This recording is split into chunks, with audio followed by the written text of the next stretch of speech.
So it's been a little while since I've made an update, so I just wanted to touch base. There's not been a whole lot of content to make, but in the next week and a half, there will be. Next weekend, we're going to be heading towards, I think it's the Smoky Mountain area, Linville Falls, down towards the Georgia border, for a little bit of an overlanding trip or off-roading trip, camping trip.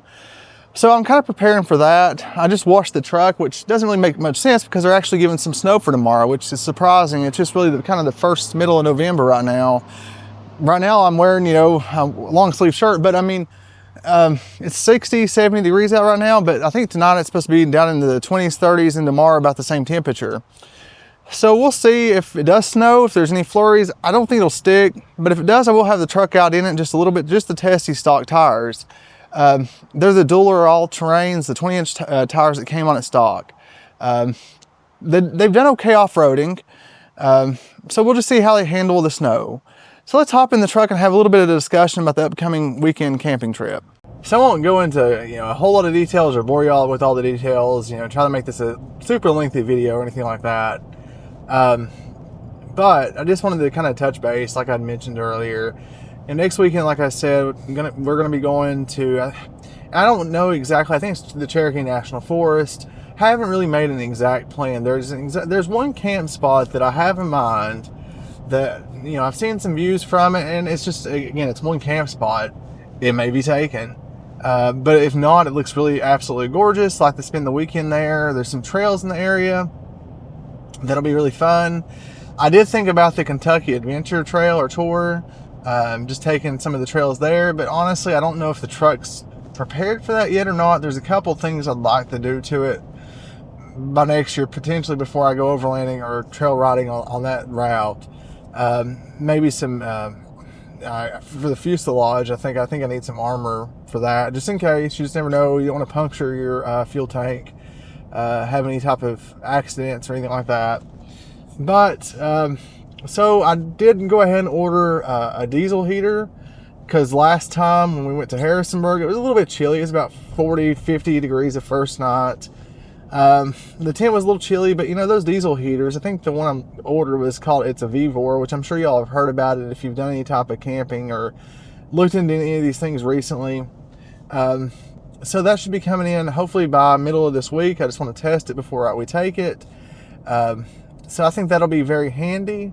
I did order a hose to make it a little bit more extended, just so you can kind of extend the throw, I guess, of the heat when you pull it up into the tent. Now, if you all have any recommendations or any thoughts about diesel heaters or anything like that, you can put them in the comments, or that may be helpful, or of any overlanding trips that you all have taken, that you all have seen some gorgeous views or anything in that Cherokee National Forest area. Again, I think it'll be a good trip. It's just kind of one of those trips, planning on going towards the Cherokee National Forest, have a camp spot in mind, but if that one doesn't work out, then there's some other ideas potentially. But of course, I'll bring the camera along, and I'll kind of record some of the footage from the trails on on that trip. Went to Irishman Branch, which is near Irwin last weekend, and I wish I'd brought the GoPro or a camera, just so I could have recorded some footage from that trip. It was gorgeous. The leaves were still on the trees. It was nice and sunny. I think the trail's maybe right at a 2. I think it might actually be rated a 3, but honestly, it's a 2. It's on ONX, and I'd had to double check, and I may post it, a picture of it in this video, and that'll show if it's 2 or 3. But honestly, going back to it, it was a little tight towards the top of the trail. It was in and out trail, or just kind of a one-way trail. But the top of the trail was a little bit more narrow than the bottom. But honestly, for technicality, you're looking at a 2. The tires on the truck, the stock tires, done great. There was no problems there. It was a little bit muddy, but not horrible. So I wish, like I said, I got some more video from that trip, or got some video from that trip, but I just didn't. And hopefully, if I go back, I'll get some video from that trail. But I do have some upcoming things for the truck in the next week. outside of the camping trip that are quite exciting, that I think also will help with the camping trip and also further off-roading adventures, and potentially, for the snow coming up this winter. I hope that, living in Southwest Virginia, Northeast Tennessee area, winter can be hit or miss here. There will be times that I'll actually go even snow hunting if I need to find it. More towards, I don't know, again, y'all may not be familiar with the area, and that's absolutely fine. There's an area in Norton, Virginia, where it's just, close to High Knob. There's that area that gets quite a bit more snow than where I'm actually at currently. It's a lot higher elevation there. And I think it's more towards the western facing slopes that they get more snow. So I'll probably head up that way if necessary this winter, just to get some more snow footage and just actually get some pictures and some video in that area, and to test the truck out. I do hope, again, kind of foreshadowing, there is some upcoming things for the truck in the next week. I hope, these tires right now they're decent. Again, I don't know how they'll do in the snow.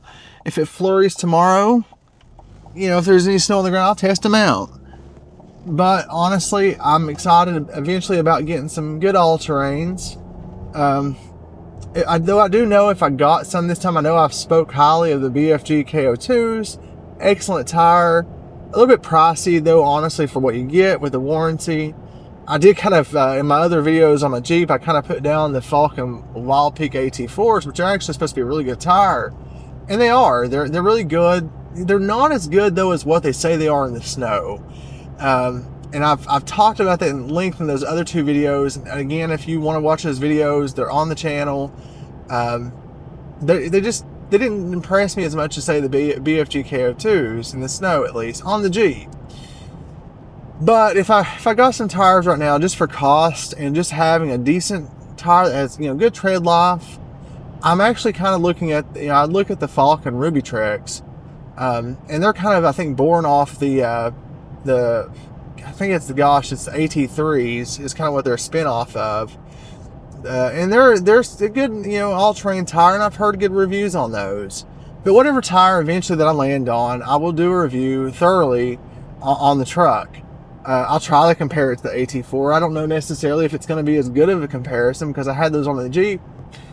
The Jeep, from my understanding, was a little bit lighter. It was a two-door, soft top. I say it was about 4,000 pounds maybe. It was lifted. It was on, it was a 3-inch lift. It was on 35s. The most I'd ever go with this truck is, around a 33-inch diameter. And, I'm going to leave it at the 1-inch level up front, which is plenty high enough, really, I think, for what I'll be doing, honestly, overall. So, but in comparison, we'll just see in traction how they do. If that's the tire that I do go with, and, if that so happens to be what I get. We'll just wait and see. Again, I'm not trying to make this video too lengthy, but I did want to touch base on one more thing. On the last trip I took off-roading, I noticed if you leave, it's probably the best idea not to leave the truck in drive. And I had left it in drive so much and just put it in drive and just set it and forget it. But here recently I've been using L, which has actually been very nice, to be honest, because it's not shifting all the time at trying to get to the lowest RPM possible. I've noticed with this 8-speed transmission, no matter what, if you leave it in drive, it will be going, I think, 50 miles an hour, 55 miles an hour, and be at 12 or 1300 RPMs. And it just feels like it struggles a little bit, honestly. It doesn't really struggle, it'll shift, but it's not a good feeling. It doesn't feel, as good as, pickup as what I'd like. So I have been leaving it at L and doing the manual and, highway speed, doing the 7, leaving it at 7. Now on the interstate, I will put it in L even and then go up to 8. It just seems to have a little bit better performance. I don't know if it's just a pseudo effect or not, but now around town, I'll put it down in the 6. And I know for sure that it does there because it won't really let it go below around 1800 RPMs.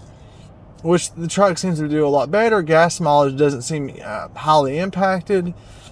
I've been getting still about 20, 21 miles per gallon. Just as long as you don't go above like the 2 or 2500 RPMs, just as long as you put it in the right gear, But around 1900 RPMs, it seems to be happy there. And if you can keep the truck there, it has a good pickup, doesn't feel like it's struggling or lugging. And to me, from what I know about turbo motors, that is one thing they absolutely hate, especially turbo 4-cylinders, especially the direct injected ones, is they don't like to be lugged. But this 8-speed transmission, I guess the transmission tune just assumes that you want to get the best gas mileage possible, which absolutely, that's always good to do. But I'm going to be completely honest, you don't always get the best gas mileage at the lowest RPM. I'm sure many of y'all know that. So, 7th gear, around 6th gear and around town, like this speed right now, it's 6. You might even be able to drop it down to 5th and leave it there. But again, just play around with it. But I'll be honest with you, performance-wise, it just seems a lot happier. But I'll update you all throughout the week. There might be some short videos. There might be some more long form videos that I'll make about maybe what is to come. Of course, there'll be a video about the trip this coming weekend to wherever we decide to go, whether it be the Cherokee National Forest, Linville Falls, wherever it may be, wherever we end up. I'll take you along for the journey. But again, thank you all for being very supportive. I truly appreciate it. We're getting close to the 500 subscriber mark, and I've been working on this channel now for quite some time. I know it says 2012 is when I started the channel. That's not when I really started working on it.